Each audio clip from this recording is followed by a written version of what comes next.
सुप्रभात बच्चों।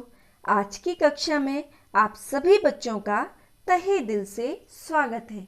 बच्चों, आज हम कक्षा 3 में अपनी पाठ्य पुस्तक रिमझिम के पाठ 6 जो कि एक कविता है जिसका शीर्षक है हमसे सब कहते हैं, इस कविता का सास्वर वाचन करेंगे एवं इसके भावार्थ माना इस पूरी कविता का मूल सार क्या है, इसको हम जानेंगे। इस कविता को लिखने वाले कवि का नाम श्री निरंकार देव सेवक जी है। इनका जन्म उत्तर प्रदेश के बरेली में हुआ था एवं 1919 ये 19वीं सदी के कवि हैं और इनका जन्म 1919 में हुआ था एवं मृत्यु 1994 यानी 1994 में हुई थी। तो बच्चा चाहे 19वीं सदी का हो या 21वीं सदी का, बच्चा हमेशा बच्चा ही रहता है और उसकी फीलिंग्स भी सेम वैसी ही रहती हैं जैसे कई सदियों पहले थी। तो श्री निरंकार देव सेवक जी ये मुख्य रूप से बाल कविताओं एवं बाल साहित्य की रचनाओं के कारण जाने जाते हैं। बच्चों, इन्होंने इस कविता के अलावा बहुत सारी कविताओं की रचना की, बहुत सारी पोएम्स लिखी हैं, जिनमें कुछ एक हैं जैसे चाचा नेहरू के गीत, धूप छाँव, बीन बजाती बिल्ली रानी और तुम बनो किताबों के कीड़े इत्यादि ये चर्चित रचनाएं हैं। तो हम बाद में एक दिन इसकी ही एक्टिविटी में हम निरंकार देव सेवक जी की कुछ और अन्य कविताओं के बारे में देखेंगे। इसी पाठ के अंत में जब हम एक सेशन रखेंगे जिसमें हम इनकी कविताएं की 4-4 लाइनों का एक सेशन रखेंगे, ठीक है। तो आज की हम कविता देखते हैं। श्री निरंकार देव सेवक जी आज की इस कविता के माध्यम से ये बच्चे के मनोभाव को दिखाना चाहते हैं कि कैसे बच्चा जब घर में रहता है तो उसको टोका रोका जाता है तो क्या फील करता है, बाहर जाता है तो कैसा महसूस होता है, स्कूल जाता है तो कैसा लगता है, नानी के घर, दादी के घर, कहीं पर भी जाता है तो उसको हमेशा क्या किया जाता है, सलाह दी जाती है, ऐसा करो, ऐसा नहीं करो, ऐसा करो, ऐसा नहीं करो। तो ये सारी बातें सुन सुनकर बच्चे के मन में जो फीलिंग्स उत्पन्न होती है उसको श्री निरंकार देव सेवक जी ने इस कविता के माध्यम से चरितार्थ किया है, माना प्रस्तुत किया है। तो चलिए बच्चों, अब हम इस कविता को पढ़ते हैं और देखते हैं कि क्या हमारे मन में भी ऐसा ही कुछ होता है।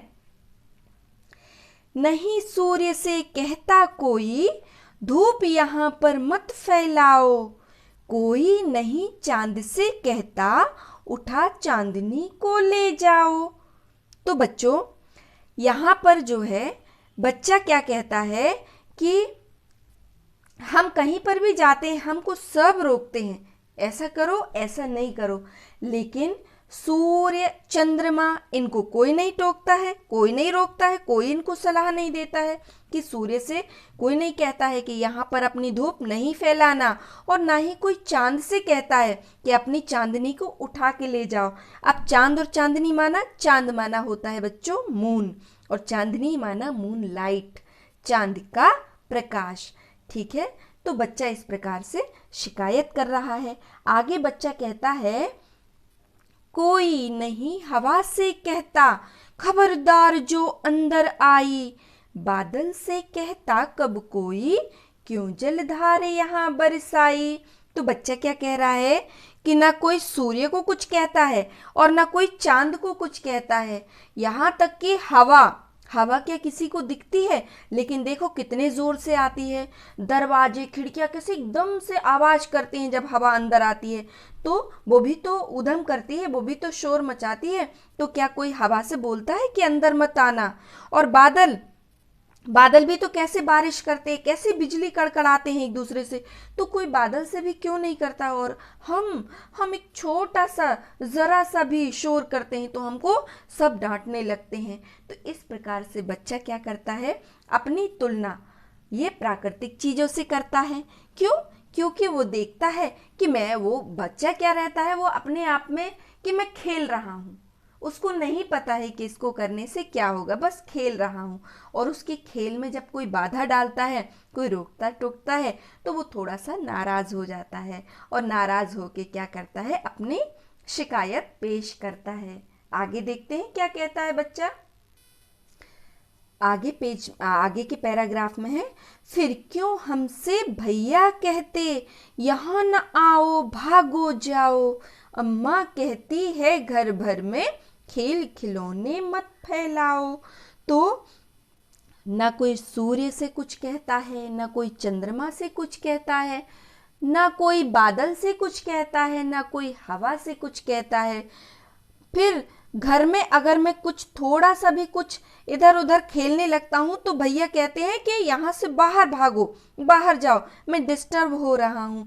और जैसे ही मैं भैया की शिकायत अपनी अम्मा से करता हूँ तो अम्मा ये सुनना तो छोड़ो, अम्मा कहती है कि सबसे पहले तुम अपने ये जो टॉयज तुमने पूरे घर में फैला के रखे, इनको अरेंज करके रखो। तो मेरी तो कोई सुनता ही नहीं है। इसके बाद जैसे ही मैं थोड़ा सा पापा जी से अटेंशन लेने के लिए जाता हूँ तो पापा जैसे ही मुझे देखते हैं तो बात सुनने की तो छोड़ो, क्योंकि वो कुछ करते रहते हैं ना, बस देखते ही बोलते हैं, पापा कहते बाहर खेलो, खबरदार जो अंदर आए, हम पर ही सबका बस चलता, जो चाहे वह डांट बताए। तो बच्चा कहता है बेचारा कि जब पापा के पास जाते हैं तो पापा भी कहते हैं बिल्कुल यहाँ नहीं आना, अभी पहले मुझे अपना काम करने दो, इसके बाद मैं तुम्हारी बातें सुनूंगा। तो ऐसे बच्चा बड़ा दुखी हो जाता है और कहता है कि सूर्य चंद्रमा इन सबको कोई कुछ नहीं कहता है, बस हमको ही सब लोग जो है ना डांटते रहते हैं, मम्मी पापा भैया दीदी दादा दादी सब हमको ही डांटते रहते हैं। क्यों डांटते रहते हैं? क्योंकि मैं छोटा जो हूँ ऐसा सोचता है और दुखी होता है। तो बच्चों, मैं आपको ये बताना चाहती हूँ कि इस प्रकार की बात नहीं है जैसा कि आप सोचते हैं। और ये कविता जो निरंकार देव जी ने लिखी है ना, उन्होंने भी यही बताया है। आगे जो भी कविताएं हम जिनका जिक्र कर रहे हैं तो वो ये कहते हैं, अपने आप को हमेशा सीखने की मुद्रा में रखो। सीखना माना किसी ने जो भी अच्छा बताया उसको नेगेटिव ना लेके उसको पॉजिटिव वे में लो और करके देखो थोड़ा सा। अच्छा, मम्मी बोल रही है सामान अरेंज करके रखना है, ओके, सामान हमने अरेंज कर दिया, हमको इतने समय पढ़ना है, ठीक है, हमने पढ़ लिया। फिर आप देखो जरा कि आप लोगों को कितना प्यार मिलता है। ठीक है, आई होप कि आप लोग समझ गए होंगे कि आपको कोई डांटता नहीं है, आपको सब प्यार करते हैं और आपका फ्यूचर ब्राइट हो इसलिए सब आपको मार्गदर्शन देते रहते हैं। ठीक है, जिससे कि आप उत्तरोत्तर उन्नति करो। उत्तरोत्तर माना दिन प्रतिदिन उन्नति करो, आपका मार्गदर्शन करते रहते हैं। तो मिलते हैं फिर नेक्स्ट वीडियो में, तब तक के लिए पढ़ते रहिए, मुस्कुराते रहिए और सबका सम्मान कीजिए। नमस्कार।